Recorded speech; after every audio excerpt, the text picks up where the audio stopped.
My name is Vinay Yadav. Welcome back to my YouTube channel. आज हम लोग स्टार्ट करने वाले हैं एचएससी मतलब 12th स्टैंडर्ड का मैथ्स का first chapter which is mathematical logic. ये बच्चा चैप्टर बहुत इंपॉर्टेंट है आपके एग्जाम में और हम लोग इसको घर बैठे भी समझ सकते हैं, इसलिए मैंने इस चैप्टर को चुना है। अब हम लोग इस वीडियो में पढ़ने वाले इंट्रोडक्शन पार्ट, इस चैप्टर का थोड़ा इंट्रोडक्शन दूंगा और हम लोग इसी वीडियो में हम लोग एक्सरसाइज 1.1 सॉल्व करेंगे। तो फर्स्ट ऑफ ऑल हम लोग ये जानेंगे ये चैप्टर का नाम मैथमेटिकल लॉजिक क्यों पढ़ा। हम लोग बचपन से सीखते रहे मैथ सॉल्व होता है with the help of formula, theorem and calculation part. अगर मैथ्स में ये तीनों चीज ना रहे, फॉर्मूला, थियरम और कैलकुलेशन, तो समझ लो मैथ्स है ही नहीं।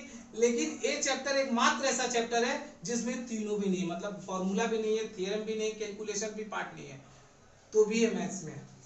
तो इसीलिए इस चैप्टर में है क्या, ये चैप्टर में है लॉजिक, इसीलिए इस चैप्टर का नाम पड़ गया मैथमेटिकल लॉजिक। ये चैप्टर हम लोग मैथ्स में पढ़ रहे हैं क्योंकि ये चैप्टर हमारा इंप्रूव करता है स्किल और फॉर रीजनिंग, मतलब रीजनिंग क्वेश्चन, जैसे हम लोग कोई बड़े एग्जाम देते हैं तो उसमें रीजनिंग क्वेश्चन आते हैं, तो उस रीजनिंग को हम लोग इंप्रूव करने के लिए चैप्टर बहुत इंपॉर्टेंट है और इसके मदद से हम लोग वेरीफाई कर सकते हैं कोई भी स्टेटमेंट वैलिड है कि नहीं। एक छोटा सा इंट्रोडक्शन था। अब हम लोग स्टार्ट करने वाले एक्सरसाइज 1.1। एक्सरसाइज 1.1 स्टार्ट करने के पहले कुछ कॉन्सेप्ट हम लोग को देखना पड़ेगा। अब जब मैं आपको कॉन्सेप्ट के बारे में बताऊंगा ना, आपको ऐसा लगेगा सर आप मेरे को ग्रामर पढ़ा रहे हो और बचपन से 5th स्टैंडर्ड से वही ग्रामर पढ़ के आ रहा हूँ और आज तक समझ ही में नहीं आया, तो ये चैप्टर हटा दो। नहीं, बहुत छोटे छोटे ग्रामर, हाँ इंग्लिश जैसा ही ये चैप्टर आप पढ़ोगे तो मोस्टली आपको इंग्लिश जैसा ही लगेगा, लेकिन आप टेंशन मत लो, बहुत ईजी है। एक्सरसाइज 1.1 हम लोग स्टार्ट करते हैं। 1.1 में है क्या, इधर देखो। 1.1 में हम लोग को अपना मोस्टली पूरा टॉपिक पढ़ना है स्टेटमेंट। हम लोग को क्या पढ़ना है, स्टेटमेंट। तो फर्स्ट ऑफ ऑल एक्सरसाइज 1.1 में क्वेश्चन क्या आता है, एक ही क्वेश्चन है एक्सरसाइज 1.1 में। आपको एक सेंटेंस दिया रहेगा और पूछेगा कि इट इज स्टेटमेंट और नॉट। स्टेटमेंट आपको पहचानना है, सेंटेंस स्टेटमेंट है कि नहीं। तो कैसे आप पहचानोगे, आ जाओ स्टार्ट करते हैं। पहले हम लोग स्टार्ट करते हैं, थोड़ा ग्रामर टाइप है लेकिन टेंशन मतलब बहुत इजी है। हम लोग पहले देखते हैं सेंटेंस।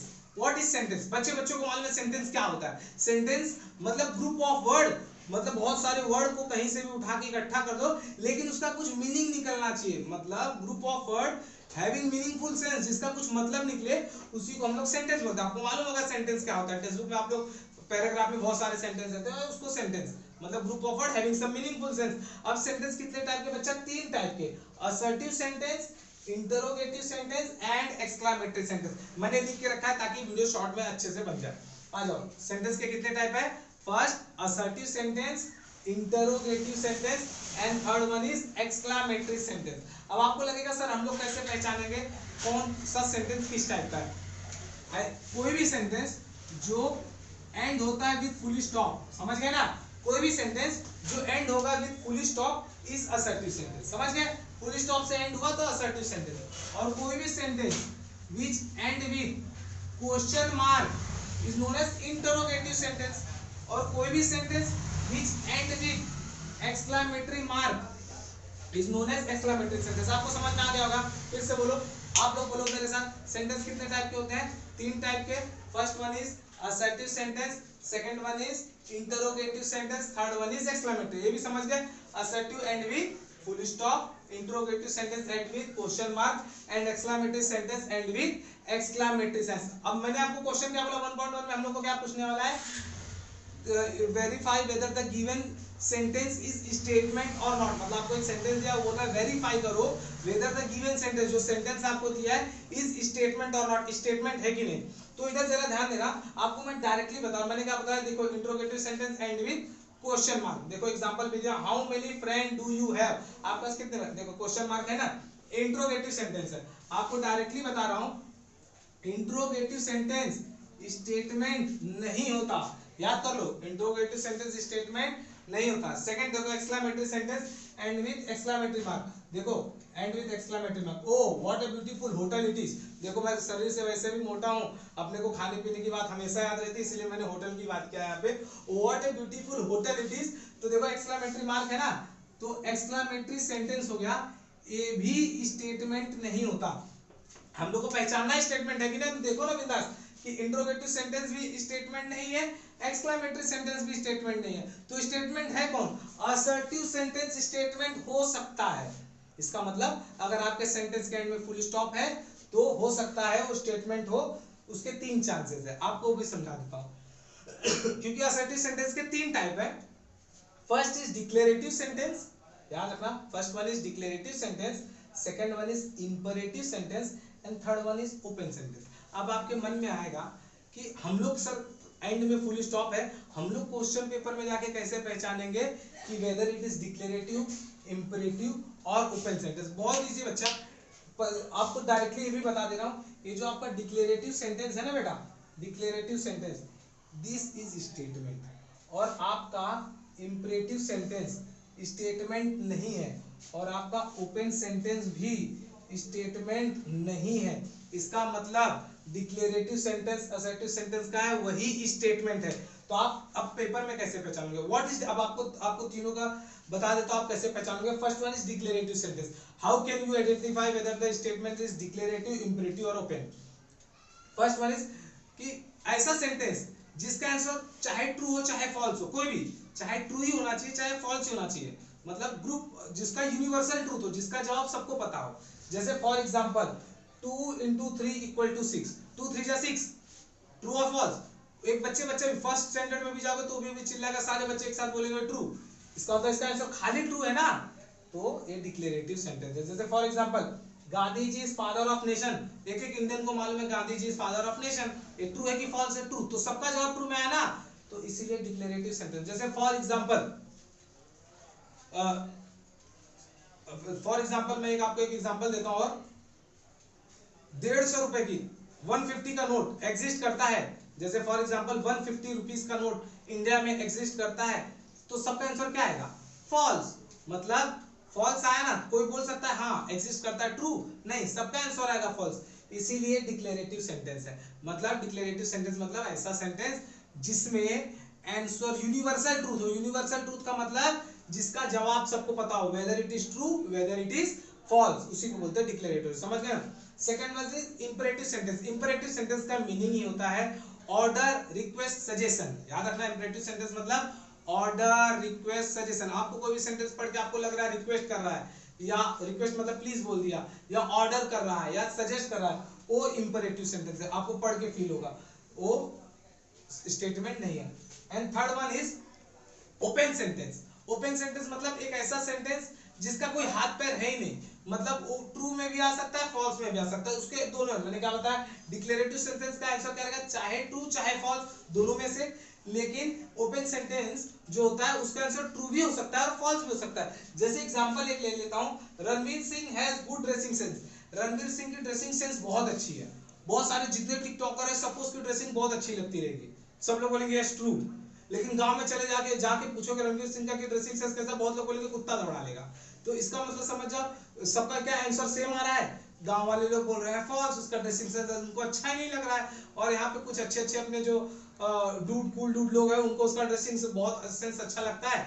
इसका मतलब उन लोगों के लिए ट्रू है, तो कुछ लोगों के लिए ट्रू, कुछ लोगों के लिए फॉल्स। तो इसका भाई कुछ हाथ पैर तो है नहीं, चाहे ट्रू भी है फॉल्स भी है, इसीलिए ओपन सेंटेंस। समझ गए ना? तो कुल मिला के डिक्लेरेटिव सेंटेंस ही आपका स्टेटमेंट है। अब आपको फाइनल वर्ड देके जाता हूं यहां से, स्टेटमेंट क्या होता है, आपको कैसे पहचानोगे? असर्टिव सेंटेंस में जो डिक्लेरेटिव सेंटेंस होगा वही आपका स्टेटमेंट। याद रखना, असर्टिव सेंटेंस में मतलब जो एंड होगा विद फुल स्टॉप, अगर डिक्लेरेटिव सेंटेंस है मतलब जिसका आंसर चाहे ट्रू है चाहे फॉल्स है, डिक्लेरेटिव सेंटेंस हो चाहे ट्रू चाहे फॉल्स, वही आपका स्टेटमेंट है। चलो अब हम लोग स्टार्ट करने वाले एक्सरसाइज 1.1। आपको ऑलरेडी मैंने बताया था 1.1 क्या है। 1.1 में हम लोग को पढ़ना है स्टेटमेंट है कि नहीं। देखो क्वेश्चन क्या है, state which of the following sentence is statement. मतलब आपको 25 क्वेश्चन दिया है, 25 सेंटेंस दिया है, आपको पहचानना है उसमें से स्टेटमेंट कौन है। ध्यान सुनो, आपको पहचानना है स्टेटमेंट कौन है, आपको उसका रीजन भी देना है स्टेटमेंट है कि नहीं है। और अगर स्टेटमेंट है, if it is statement, if अगर स्टेटमेंट है तो उसका ट्रूथ वैल्यू बताना है कि ट्रू है कि फॉल्स है। समझ गए? इसमें 3 क्वेश्चन है, पहला स्टेटमेंट है कि नहीं विथ रीजन, और दूसरा है उसका ट्रूथ वैल्यू आपको बताना है वेदर इट इज ट्रू और फॉल्स। अब मैं स्टार्ट करता हूं, उसमें टोटल 25 क्वेश्चन है, मैं आपको 5 क्वेश्चन यहाँ पे बता के आपको पूरा आइडिया दे दूंगा, बाकी का एक्सप्लेन कर दूंगा, आप इजीली सॉल्व कर सकते हो। खाली 5 थोड़ा सा लिखने का टेक्निक कैसा है, आप पेपर में कैसे रिप्रेजेंट करोगे आपको, क्योंकि अगर आएगा तो 2 मार्क्स के लिए आएगा, तो फिर वहां पे आपको 2 मार्क्स पाने के लिए आपको कैसे उसको लिखना है, इसलिए मैं उस सम्स को वैसे एक्सप्लेन कर दूंगा लिखना क्या है।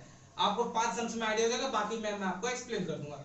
देखो पहला ही अपना सेंटेंस है, ए ट्रायंगल हैज एन साइड। पहले मुझे पहचानना है ए स्टेटमेंट, हमारा पहला क्वेश्चन है ट्रायंगल हैज एन साइड, मुझे पहचानना है ए स्टेटमेंट है कि नहीं है। आप ही बताओ। देखो एक क्वेश्चन जो है, सेंटेंस जो है वो एंड किससे हो रहा है, फुल स्टॉप से, इसका मतलब असर्टिव सेंटेंस है। ट्रायंगल हैज एन साइड, बताओ ट्रू है कि फॉल्स है, फॉल्स है।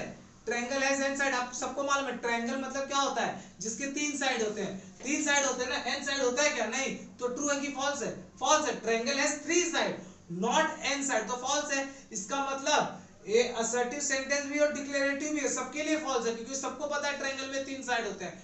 तो ये स्टेटमेंट है। स्टेटमेंट क्यों है, क्योंकि असर्टिव सेंटेंस है डिक्लेरेटिव पार्ट में, क्योंकि इसका आंसर सबको पता है, इसका आंसर फॉल्स है। तो हम लोग लिखेंगे कैसे, मैं ट्रायंगल हैज एन साइड, तो मैं बोलूंगा पहला असर्टिव सेंटेंस है ना, तो मैं पहला वर्ड ये यूज करूंगा, the given sentence, the given sentence is assertive sentence. Assertive sentence है ना, तो क्या है, असर्टिव सेंटेंस है तो स्टेटमेंट है, तो मैं डायरेक्टली बोलूंगा देयरफॉर इट इज स्टेटमेंट। और मैंने आपको पहले ही बताया था, अगर स्टेटमेंट होगा तभी आपको उसका ट्रूथ वैल्यू भी बताना है। इसका ट्रू वैल्यू क्या है, फॉल्स। आपको रीजन भी दिया ना, triangle has 3 side not an side, 3 side होने चाहिए, तो ट्रू है कि फॉल्स, फॉल्स। तो मैं बोलूंगा it truth value, it truth value, उसका ट्रूथ वैल्यू क्या है, फॉल्स ना, तो खाली आप फॉल्स एफ लिख दो। देखिए ऐसे ही आपको लिखना है। आप देखो क्वेश्चन क्या था, आपको बताना था स्टेटमेंट है कि नहीं विथ रीजन। देखो रीजन है ना, स्टेटमेंट है, इट इज स्टेटमेंट। रीजन क्या है, because it is assertive sentence, और उसका ट्रूथ वैल्यू। अगर स्टेटमेंट नहीं होता तो उसको ट्रूथ वैल्यू लिखने की जरूरत नहीं है। समझ में आया सबको। आ जाओ सेकंड सम हम लोग फिर से ट्राई करते हैं। द सेकंड सम क्या है, the sum of interior angle of triangle is 180। सबको पता है एक ट्रायंगल में तीनों एंगल को ऐड करेंगे, इंटीरियर एंगल को ऐड करेंगे तो वैल्यू कितना का 180, सबको पता है ना। अच्छा एक बात बताओ, स्टेटमेंट है कि नहीं, पहले वो देख लेते हैं। हाँ, एंड विद फुल स्टॉप, तो असर्टिव सेंटेंस है, और अगर असर्टिव सेंटेंस है तो स्टेटमेंट हो सकता है। इसका ट्रूथ वैल्यू क्या है, ट्रू है। इसका ट्रूथ वैल्यू क्या है, ट्रू है, तो ये असर्टिव सेंटेंस है। तो मैं क्या कैसे लिखूंगा, सेम तो इसी की तरह, खाली यहाँ पे आपको ट्रू लिख देना है। मैं क्या बोलूंगा, द फुल स्टॉप है ना, तो असर्टिव सेंटेंस है, मैं बोलूंगा the given sentence is assertive, assertive sentence. Given sentence क्या है, असर्टिव सेंटेंस। रीजन हो गया ना, और जैसे असर्टिव सेंटेंस रहा तो मैं क्या बोलूंगा, इट इज स्टेटमेंट। ये क्या है, स्टेटमेंट है, और इसका ट्रूथ वैल्यू क्या है, it truth value is true. सबको समझ में आ गया होगा। इसका ट्रूथ वैल्यू ट्रू है। आपको हर अगर स्टेटमेंट है आपको 3 लाइन देखो ना, स्टेटमेंट है, ये रीजन है। रीजन असर्टिव सेंटेंस का स्टेटमेंट का रीजन क्या है, क्योंकि असर्टिव सेंटेंस है, तो उसका ट्रूथ वैल्यू क्या है, ट्रू। आ जाओ, यू आर अमेजिंग। तो पहले हम लोग को पहचानना है ये स्टेटमेंट है कि स्टेटमेंट है ही नहीं ना, क्योंकि इस सेंटेंस के एंड में क्या हो गया, एक्सक्लेमेटरी मार्क। और मैंने आपको बोला था एक्सक्लेमेटरी मार्क मतलब एक्सक्लेमेटरी सेंटेंस, और एक्सक्लेमेटरी सेंटेंस पहले वर्ड बोला था। स्टेटमेंट होता नहीं है तो स्टेटमेंट है नहीं, तो टेंशन ही नहीं। तो मैं डायरेक्टली क्या बोलूंगा, है ना, एक्सक्लेमेटरी मार्क, तो मैं बोलूंगा the given sentence is exclamatory sentence। given sentence is exclamatory sentence, और exclamatory sentence है तो स्टेटमेंट रहेगा नहीं। therefore it is not a statement। ये स्टेटमेंट नहीं है। मैंने आपको ऑलरेडी पहले ही बोला था, अगर स्टेटमेंट नहीं रहेगा तो आपको ट्रूथ वैल्यू लिखना नहीं है। समझ में आ गया ना? देखो मैं आप लोगों को 3 क्वेश्चन एक्सप्लेन कर दिया हूँ। एक स्टेटमेंट था तो उसका ट्रूथ वैल्यू फॉल्स था, एक स्टेटमेंट था तो उसका ट्रूथ वैल्यू ट्रू था। ये तो एक्सक्लेमेटरी था तो खाली मैंने रीजन दे दिया कि एक्सक्लेमेटरी सेंटेंस है इसलिए it is not a statement. देखो third, he is an 7th question है, he is an actor, he is an actor. End में क्या है? एंड में क्या है इसमें? Full stop. फुल स्टॉप मतलब एंड में क्या है? Full stop. फुल स्टॉप मतलब क्या हो गया? Assertive sentence. अच्छा एक बात बताओ, ए असर्टिव सेंटेंस में क्या डिक्लेरेटिव सेंटेंस है? नहीं। ही इज एन एक्टर, वह एक्टर है। बताओ ये ट्रू भी हो सकता है फॉल्स भी हो सकता है। वो ही इज एन एक्टर, वो कौन है मेरे को पता है नहीं, तो कोई कोई बोलेगा ट्रू कोई फॉल्स। इसको ऐसे सेंटेंस को बोलते हैं ओपन सेंटेंस। आपको मैंने बताया था ना, जो बिना हाथ पैर के होता है वो ट्रू में भी हाथ मार सकता है, फॉल्स में भी हाथ मार सकता है। ही इज एन एक्टर क्या कंफर्म है ट्रू या कंफर्म है फॉल्स? नहीं, it can be true also, it can be false also. तो ऐसे सेंटेंस को क्या बोलते हैं? Open sentence. और ओपन सेंटेंस स्टेटमेंट होता नहीं, याद रखना ओपन सेंटेंस में, क्योंकि इसका आंसर ट्रू भी हो सकता है फॉल्स भी, इसीलिए स्टेटमेंट नहीं है। तो मैं क्या बोलूंगा? The given sentence is open sentence. Given sentence क्या बेटा?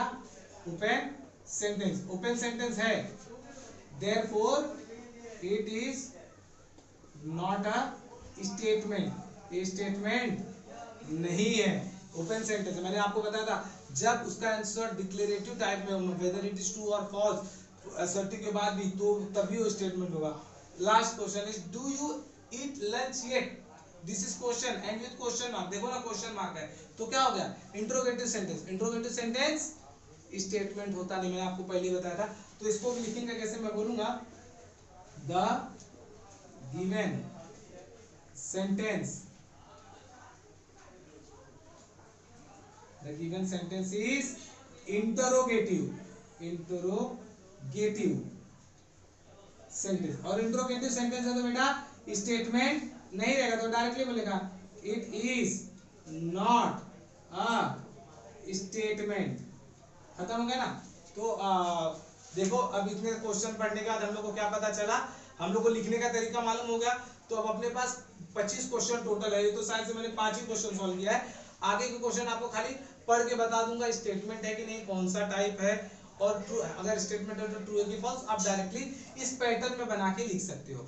अब पहले सबसे पहले आपको 1 मिनट दे देता हूँ, जरा इसका स्क्रीनशॉट ले लो ताकि इसको कॉपी करके प्रैक्टिस कर लो। देख गाइस, अब हम लोग के सामने अभी मैंने आपको पूरा क्वेश्चन 5 मैंने क्वेश्चन आपको पढ़ाया, और उससे आपको पता चलेगा कि आपको पेपर में लिखना कैसे है। ये बहुत इंपॉर्टेंट है। आना तो बहुत लोग को आता है, लेकिन पेपर में अपने जो आता है वो रिप्रेजेंट करने आना चाहिए। मैंने आपको 5 क्वेश्चन बता दिया, आपको लिखना कैसे है।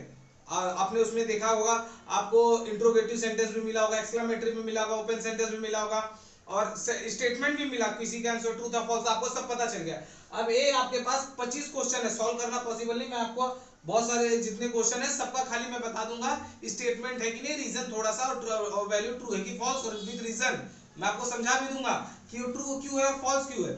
आ जाओ देखते हैं। जैसे प्लीज, 4th क्वेश्चन अपना है, please grant me A loan. देख रहे हो ना, please grant me A loan. बोलो ये क्या है? ये स्टेटमेंट है ही नहीं। आपको देख लगेगा कि ये फुल स्टॉप यहाँ पे है, एक सेंटेंस है एंड में फुल स्टॉप है, इसका मतलब ये स्टेटमेंट है नहीं। यहाँ पे इसने क्या बोला? प्लीज। प्लीज का मतलब क्या हो गया? रिक्वेस्ट। क्या रिक्वेस्ट मतलब ये क्या हो गया?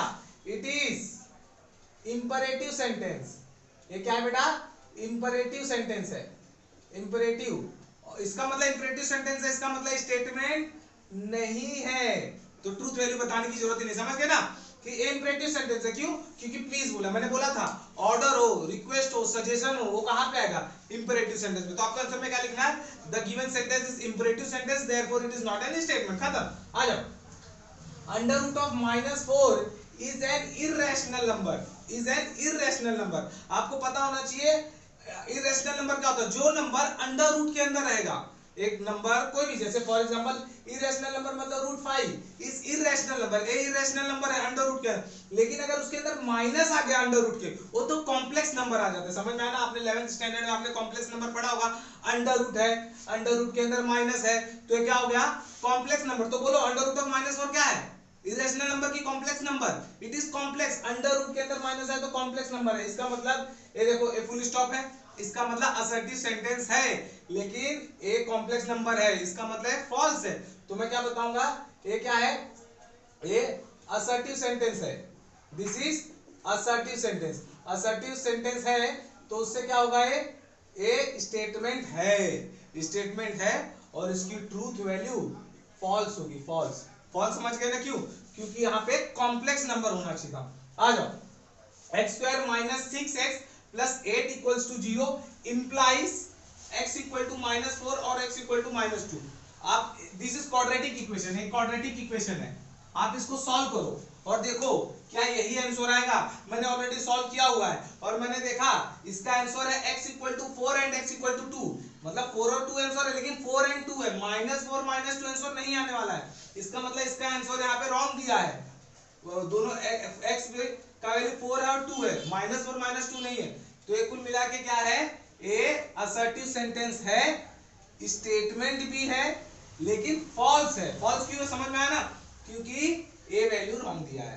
तो ये क्या रहेगा बेटा, बताओ, असर्टिव है। आप इसको सिस्टमैटिक लिख लो, आपको बताओ ना कैसे लिखना है, सिस्टमैटिकली आप उसको पैटर्न फॉलो कर लो। अब खाली आपको आइडिया दे दिया, असर्टिव सेंटेंस है, स्टेटमेंट भी है, लेकिन ट्रूथ वैल्यू इसका फॉल्स है। आ जाओ, have a cup of cappuccino.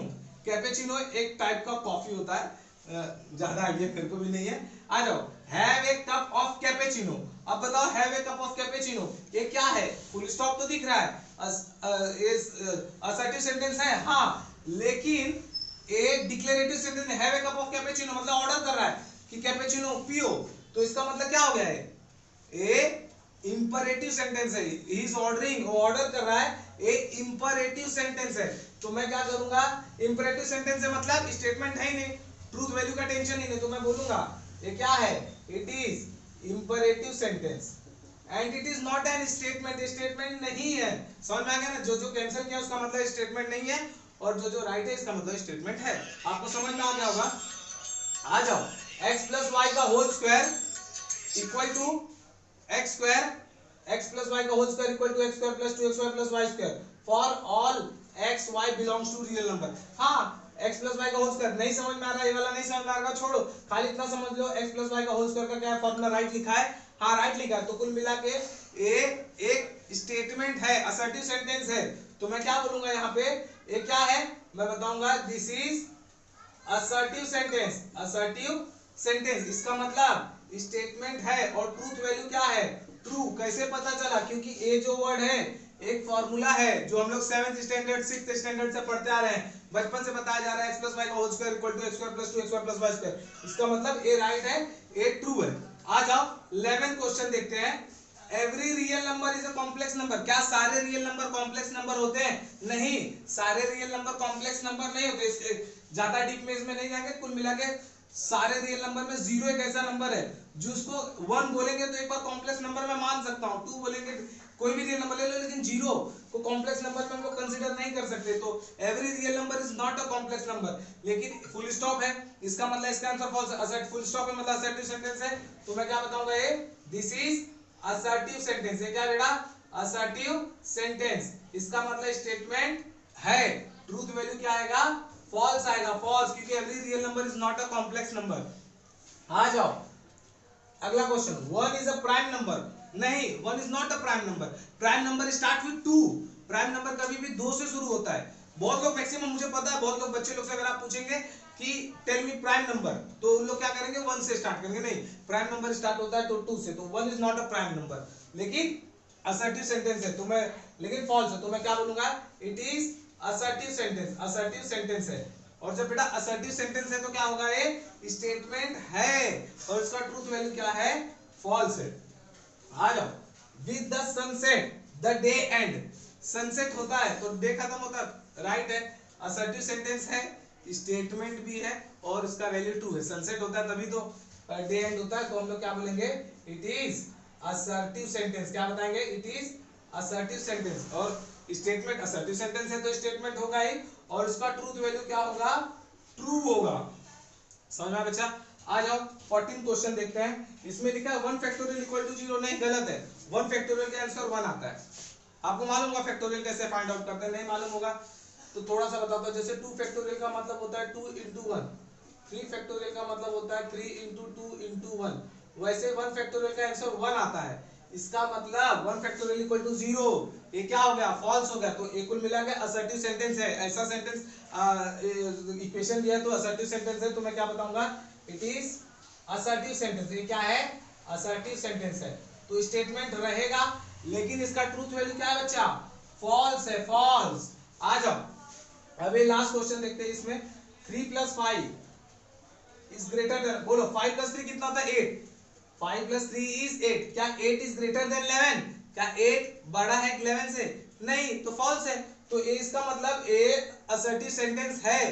तो मैं बोलूंगा इट इज, बता देता हूं, it is assertive sentence. Assertive sentence है, स्टेटमेंट भी है, लेकिन 8 इज नॉट ग्रेटर देन 11, इसलिए फॉल्स है। आई होप आप लोग को समझ में आएगा। अगला क्वेश्चन जो बचा हुआ 10 क्वेश्चन है, मैं फिर से लेता हूं। जरा पहले इसका आप स्क्रीनशॉट ले लीजिए पढ़ने के लिए। गाइस अब जो बचे 10 क्वेश्चन है हम लोग उसको देख लेते हैं। आ जाओ पहला क्वेश्चन हम लोग देखते हैं। देखो यहाँ पे क्या लिखा है, एक्स स्क्वायर, ये तो पूरा देखो लास्ट में फुल स्टॉप है, मतलब असर्टिव सेंटेंस, लेकिन थोड़ा पढ़ लेते हैं। X square minus y square equal to x plus y x minus y for all x comma y belongs to R. ये अगर आपको नहीं समझ में आ रहा तो छोड़ दो, पहले खाली इतना आप इतना पढ़ लो। ए वाला देखो आपने ऑलरेडी पढ़ा है फॉर्मूला बचपन से, 5th 6th स्टैंडर्ड के बाद फॉर्मूला आया होगा, याद करो। X square minus y square का फॉर्मूला क्या होता है, x plus y x minus y. तो ट्रू है कि फॉल्स है, फॉर्मूला राइट है कि रॉन्ग है, राइट है, तो ट्रू है। तो फुल स्टॉप भी है, इसका मतलब असर्टिव सेंटेंस है, और असर्टिव सेंटेंस है तो वो स्टेटमेंट भी होगा। It means it is assertive sentence.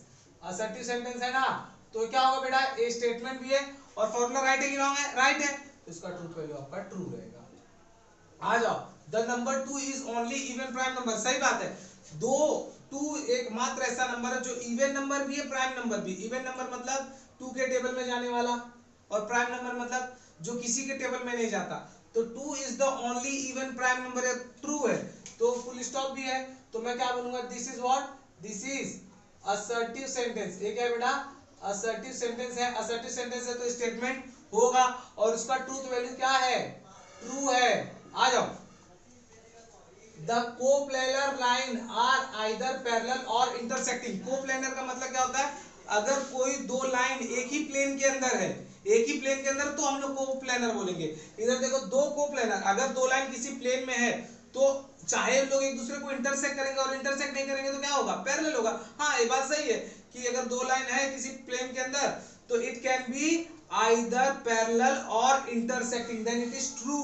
तो देखो फुल स्टॉप है भी, असर्टिव सेंटेंस है, इसका ट्रूथ वैल्यू ट्रू है। स्टेटमेंट असर्टिव सेंटेंस है तो स्टेटमेंट भी है, तो हम लोग क्या बोलेंगे इसको, इट इज, ये क्या है, assertive sentence. Assertive, assertive sentence है तो स्टेटमेंट भी है, लेकिन इसका ट्रूथ वैल्यू क्या है, ट्रू। आ जाओ, the number of arrangement of 7 girl in a row for a photograph is 7 factorial.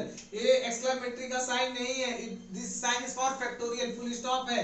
Assertive sentence है कि नहीं, असर्टिव सेंटेंस है तो स्टेटमेंट भी होगा, लेकिन इसका ट्रूथ वैल्यू ट्रू है। ये परम्यूटेशन कॉम्बिनेशन का आपने 11 में पढ़ा होगा, तो ये ट्रू है। आ जाओ, तो इसको मैं क्या बोलूंगा, this is what, it is assertive sentence. ये असर्टिव सेंटेंस है, असर्टिव सेंटेंस है तो स्टेटमेंट भी होगा, और उसका ट्रूथ वैल्यू क्या है बेटा, ट्रू। आ जाओ, गिव मी ए कंपास बॉक्स, गिव मी ए कंपास बॉक्स, बोलो असर्टिव सेंटेंस है, लेकिन असर्टिव में कौन सा वाला है, ए इंपरेटिव सेंटेंस है। कैसे, गिव मी ए कंपास बॉक्स मतलब ऑर्डर कर रहा है, मैंने आपको बोला था ऑर्डर रिक्वेस्ट सजेशन रहेगा तो क्या होगा, इंपरेटिव सेंटेंस। इसका मतलब गिव मी ए कंपास बॉक्स क्या है, इंपरेटिव। इंपरेटिव सेंटेंस है तो ये क्या होगा, स्टेटमेंट होगा, स्टेटमेंट है ही नहीं तो ट्रूथ वैल्यू की जरूरत नहीं। तो हम लोग क्या लिखेंगे, it is imperative sentence. Imperative sentence, इसका मतलब ये स्टेटमेंट नहीं है, तो ट्रूथ वैल्यू आपको लिखने की जरूरत नहीं। आ जाओ, bring the motor car here, ये भी देखो सेम आ गया। इसका मतलब bring the motor, motor car को अपने पास बोल रहा है लाने के लिए, तो ये ऑर्डर कर रहा है, तो ये क्या हो गया, ऑर्डर कर रहा है मतलब इंपरेटिव सेंटेंस, तो स्टेटमेंट है नहीं, तो इसको मैं बोलूंगा it is imperative sentence and it is not a statement. आ जाओ, it may rain today, it may rain today, ये क्या है, फुल स्टॉप है, असर्टिव सेंटेंस लग रहा है, लेकिन असर्टिव में कौन सा टाइप है, ये ओपन सेंटेंस है। देखो ना, इट मे रेन टुडे, आज बारिश हो सकती है, it can be true also, it can be false also. आज बारिश हो सकती है, कोई बोल सकता है डायरेक्टली कि हाँ ट्रू ही है या फॉल्स ही है, it can be true also और it can be false also, इसलिए दोनों है। तो मैंने आपको बोला था जिसका आंसर ट्रू और फॉल्स दोनों में आ सकता है, इट इज ओपन सेंटेंस, और ओपन सेंटेंस स्टेटमेंट होता नहीं है। तो ये क्या है बेटा, ओपन सेंटेंस। क्या है, ओपन सेंटेंस है, और ओपन सेंटेंस मतलब समझ गए ना, स्टेटमेंट नहीं है, तो ट्रूथ वैल्यू की जरूरत ही नहीं रहेगी।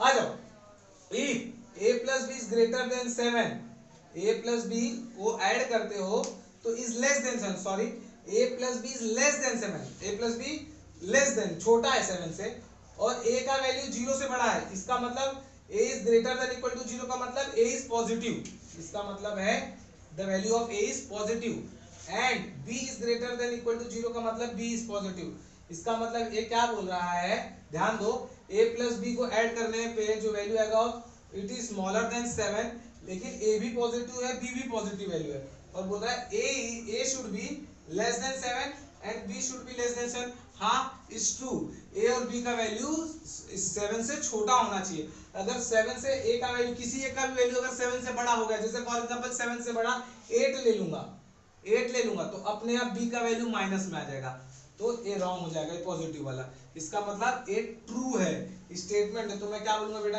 ये क्या है, इट इज असर्टिव सेंटेंस, और असर्टिव सेंटेंस है तो स्टेटमेंट है, और इसका ट्रूथ वैल्यू क्या रहेगा, ट्रू। फिर से आपको समझा देता हूं कैसे, ए और बी दोनों को जोड़ के 7 से वैल्यू कम होनी चाहिए, 7 से कम होनी चाहिए, और इसने क्या बोला, कंडीशन क्या है, A and B should be positive number, मतलब पॉजिटिव होना चाहिए।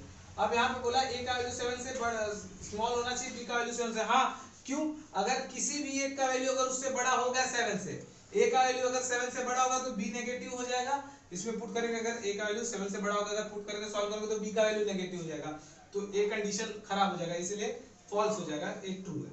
आ जाओ, can you speak in English, बहुत इजी है, क्वेश्चन मार्क है, क्वेश्चन मार्क मतलब इंट्रोगेटिव सेंटेंस, इंट्रोगेटिव सेंटेंस का मतलब स्टेटमेंट नहीं है, it is what, it is interrogative, interrogative sentence, इसका मतलब स्टेटमेंट नहीं है। अपना एक्सरसाइज यहाँ पे खत्म हुआ, आप इसको प्रैक्टिस करो, it can come for come in exam. आ जाओ, इसका स्क्रीनशॉट ले लो।